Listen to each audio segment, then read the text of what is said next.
Hi hello ನಮಸ್ತೆ good morning. ನಾನಿವತ್ತು fresh up ಆಗಿ ನಮ್ಮ ಮನೆಯವರು ಮೀಟಿಂಗ್ ಇತ್ತು, ಬೇಗ ಹೋಗಬೇಕು ಅಂದ್ಬಿಟ್ಟು ಅವರೇ ಪಾರ್ಕಿಗೆ ಡ್ರಾಪ್ ಮಾಡಿ ಬಾಯ್ ಹೇಳಿಬಿಟ್ಟು ಹೊರಟರು. ನಾನು ಒಂದು ರೌಂಡ್ ವಾಕ್ ಮಾಡಿಕೊಂಡು ಹಾಗೆ ಎಕ್ಸಸೈಸ್ ಮಾಡಿಕೊಂಡು ಮೆಡಿಟೇಟ್ ಮಾಡಿ ಮನೆಗೆ ಬಂದೆ. ಬರ್ತಾನೆ ಹಾಲು ತಂದಿದ್ದೆ, ಹಾಲನ್ನ ಕಾಯಕ್ಕಿಟ್ಟು ಹಾಗೆ ಅಡುಗೆ ಮನೇಲಿ ಇದ್ದಿದ್ದ ಕಸ ಎಲ್ಲ ಕ್ಲೀನ್ ಮಾಡ್ಕೊತಾ ಇದ್ದೆ. ಹಾಲು ಪೌಡರ್ ಖಾಲಿಯಾಗಿತ್ತು, ಹೊಸ ಬಾಟಲ್ ಓಪನ್ ಮಾಡ್ಕೊತಾ ಇದ್ದೆ. ಅಷ್ಟೊತ್ತಿಗೆ ಅದನ್ನು ಓಪನ್ ಮಾಡಿಕೊಂಡು ಈ ಕಡೆ ಹಾಲು ಉಕ್ಕಿಸ್ದೆ. ಸರಿ ಅಂತ ಹಾಗೆ ಮಳೆ ಬರ್ತಾಯಿತ್ತು, ಮಳೆ ನೋಡಿಕೊಂಡು ಹಾಲು ಕುಡ್ದು ಕಸದ ಗಾಡಿ ಬಂತು, ಹೋಗಿ ಕಸ ಹಾಕ್ಬಿಟ್ಟು ಬಂದು ಸುರಿಸಿದ ಹಾಲನ್ನೆಲ್ಲ ಕ್ಲೀನ್ ಮಾಡಿ ಎಲ್ಲನೂ ಕ್ಲೀನ್ ಮಾಡ್ಕೊಳ್ಳೋಣ ಅಂತ ಹಾಗೆ ಟಬ್ಬಲ್ಲಿ ಇದ್ದಿದ್ದ ಪಾತ್ರೆನೆಲ್ಲ ಶೆಲ್ಫಿಗೆ ಜೋಡಿಸ್ಕೊಂಡು ಆಮೇಲೆ ಸಿಂಕಲ್ಲಿ ಇದ್ದಿದ್ದ ಪಾತ್ರೆನೆಲ್ಲ ತೊಳೆದು ಮತ್ತೆ ಟಬ್ಬಿಗೆ ಹಾಕಿದೆ. ಪಾತ್ರೆ ಎಲ್ಲ ತೊಳೆದಾಯ್ತು, ಅದನ್ನು ಸೈಡಿಗೆ ಇಟ್ಟು ಹಾಗೆ ಶೆಲ್ಫ್ ಎಲ್ಲ ಕ್ಲೀನ್ ಮಾಡಿಕೊಂಡು ನಂದೊಂದು ಪಾರ್ಸಲ್ ಇತ್ತು, ಅದನ್ನು ಕಲೆಕ್ಟ್ ಮಾಡಿಕೊಂಡು ಮನೆಗೆ ಬಂದು ಸ್ನಾನ ಮಾಡಿಕೊಂಡು ರೆಡಿಯಾಗಿ ಇವತ್ತು ನಾನು ಯಾರನ್ನೋ ಮೀಟ್ ಮಾಡೋಕ್ಕೆ ಹೋಗ್ತಾ ಇದ್ದೀನಿ. ಸೊ ಅದಕ್ಕೆ ರೆಡಿ ಆಗ್ತಾ ಇದ್ದೀನಿ.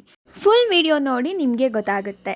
ಸರಿ ಅಂತ ಹೊರಟೆ, ಬಸ್ ಸ್ಟಾಪಿಗೆ ಹೋಗಿ ಬಸ್ ಹತ್ಕೊಂಡು ಯಶವಂತಪುರಕ್ಕೆ ಬಂದೆ. ಅಲ್ಲಿ ನೋಡ್ರೆ ಬಸ್ಸೇ ಬಂದಿರಲಿಲ್ಲ. ಹಾಫ್ ಆನ್ ಅವರ್ ವೆಯ್ಟ್ ಮಾಡಿದ್ಮೇಲೆ ಫೈನಲಿ ಬಸ್ ಸಿಕ್ತು. ಬಸ್ ಹತ್ಕೊಂಡು ನನ್ನ ಡೆಸ್ಟಿನೇಷನ್ಗೆ ಟಿಕೆಟ್ ತೊಗೊಂಡು ಹೊರಟೆ. ನನ್ನ ಬಸ್ ಸ್ಟಾಪಿಂದ ಪಿಕ್ ಮಾಡೋಕ್ಕೆ ನಮ್ಮಮ್ಮ ಬಂದಿದ್ರು. ಇಬ್ಬರು ಜೊತೆಗೆ ವಿಶಾಲ್ ಹೋಗಿ ಹಾಗೆ ಸ್ವಲ್ಪ ಶಾಪಿಂಗ್ ಮಾಡಿಕೊಂಡು ಬಂದ್ವಿ. ನೋಡಿ ನಮ್ಮ ಮೇಡಮ್. ಶಾಪಿಂಗ್ ಮುಗೀತು, ಮನೆಗೆ ಹೋಗೋಣ ಅಂತ ಇಬ್ಬರು ಒಟ್ಟಿಗೆ ಮನೆಗೆ ಗಾಡೀಲಿ ಹೊರಟ್ವಿ. ಹಾಗೆ ದಾರಿಲಿ ಮಾರಮ್ಮ ದೇವಸ್ಥಾನಕ್ಕೆ ಒಂದು ನಮಸ್ಕಾರ ಮಾಡಿಕೊಂಡು ಕಾಪಾಡಮ್ಮ ಅಂತ ಕೇಳಿಕೊಂಡು ಬಂದ್ವಿ ಮನೆ ಕಡೆ. ನೋಡಿ ನಮ್ಮಿರೋದು ಬೋರ್ಡು. ಫೈನಲಿ ನಾನು ಮೀಟ್ ಮಾಡೋಕ್ಕೆ ಬಂದಿದ್ದು ನಮ್ಮ ಸ್ನೂಫಿನ. ನಾನು ಬಂದಿದ್ದು ವಾಯ್ಸ್ ಕೇಳಿ ಆಲ್ರೆಡಿ ಓಡ್ ಬಂದು ಕಿರ್ಚಾಡ್ಕೊಂಡು ಗೇಟ್ ತೆಗಿ ಅಂತ ಕೂಕೊಂತ ಇದ್ದ. ಸರಿ ಅಂತ ಗೇಟ್ ಓಪನ್ ಮಾಡಿ ಬಿಟ್ಟರೆ ನೋಡಿ ಇಲ್ಲಿ ಹೆಂಗೆ ಜಂಪಿಂಗ್ ಮಾಡಿಕೊಂಡು ಫುಲ್ ಖುಷಿ ಆಗೋಗಿದ್ದ ಅವನಂತೂ. ನನ್ನನ್ನು ನೋಡಿ ನನಗೂ ತುಂಬ ಖುಷಿ ಆಯಿತು ಅವನ್ನ ನೋಡಿ. ಎಲ್ಲೋದ್ರೂ ಹಿಂದೆನೇ ಬಂದು ಬಿಡ್ತಾನೇ ಇರಲಿಲ್ಲ. ಇವತ್ತು ಗುರುವಾರ ಆಗಿದ್ದರಿಂದ ಅಮ್ಮ ಬಾಬನ ಪೂಜೆ ಮಾಡಿದರು. ಹಾಗೆ ಒಂದು ರೌಂಡ್ ನಮಸ್ಕಾರ ಮಾಡಿಕೊಂಡು ಹಾಗೆ ನಮ್ಮ ಮುದ್ದು ಜೊತೆ ಆಟ ಆಡ್ಕೊಂಡು ಕುಂತಿದ್ದೆ. ಯಾರು ಕರೆದ್ರೂ ಹೋಗ್ತಾ ಇರಲಿಲ್ಲ, ನನ್ನ ಜೊತೆಗೆ ಕುತ್ಕೊಂಡು ಚೆನ್ನಾಗಿ ಆಟ ಆಡಿಕೊಂಡು ಖುಷಿಯಾಗಿದ್ದ.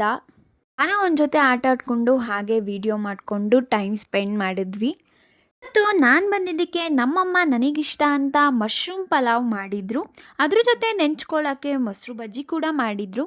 ಮಧ್ಯಾಹ್ನ ಊಟ ಮಾಡಿಕೊಂಡು ಹಾಗೆ ಸ್ನೂಫಿ ಜೊತೆ ಆಟ ಆಡಿಕೊಂಡು ಟೆರೇಸ್ ಬಂದೆ. ನಮ್ಮಮ್ಮನಿಗೆ ಗಿಡಗಳಂದರೆ ತುಂಬ ಇಷ್ಟ. ಎಷ್ಟೊಂದು ಹೂವಿನ ಗಿಡಗಳನ್ನ ಹಾಕ್ಕೊಂಡಿದ್ರು. ಅದನ್ನೆಲ್ಲ ನೋಡಿಕೊಂಡು ಹಾಗೆ ಸ್ನೂಫಿ ಜೊತೆ ಆಟ ಆಡಿಕೊಂಡು ಟೈಮ್ ಸ್ಪೆಂಡ್ ಮಾಡಿದೆ. ಇನ್ನೇನು ಸಂಜೆ ಆಯಿತು, ಮನೆಗೆ ಹೊರಡೋಣ ಅಂತ ಬಂದೆ. ಅಷ್ಟೊತ್ತಿಗಾಗಲೇ ಇವನಿಗೆ ನಾನು ರೆಡಿ ಆಗ್ತಾ ಇದ್ದಿದ್ದು ನೋಡಿ ಗೊತ್ತಾಗಿತ್ತು. ನಾನು ಬರ್ತೀನಿ ಎತ್ಕೋ ಅಂತಿದ್ದ. ಸರಿ ಅಪ್ಪ ಮನೆಗೆ ಡ್ರಾಪ್ ಮಾಡಿದ್ರು.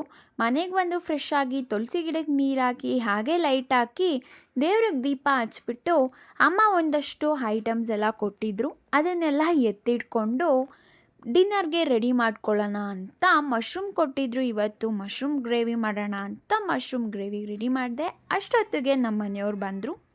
ಸರಿ ಬಂದ್ರಲ್ಲ ಅಂತ ಮಶ್ರೂಮ್ ಗ್ರೇವಿಗೆ ದೋಸೆ ಹಾಕ್ಕೊಂಡು ಇಬ್ಬರು ಊಟ ಮಾಡಿ ತಿಂದು ದಬಾಕೊಂಡ್ವಿ.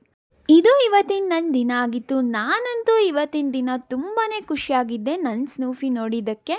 ಸೊ ನಿಮಗಿಷ್ಟ ಆಗಿದ್ರೆ ಲೈಕ್ ಮಾಡಿ, ಸಬ್ಸ್ಕ್ರೈಬ್ ಮಾಡಿ. Thank you for watching.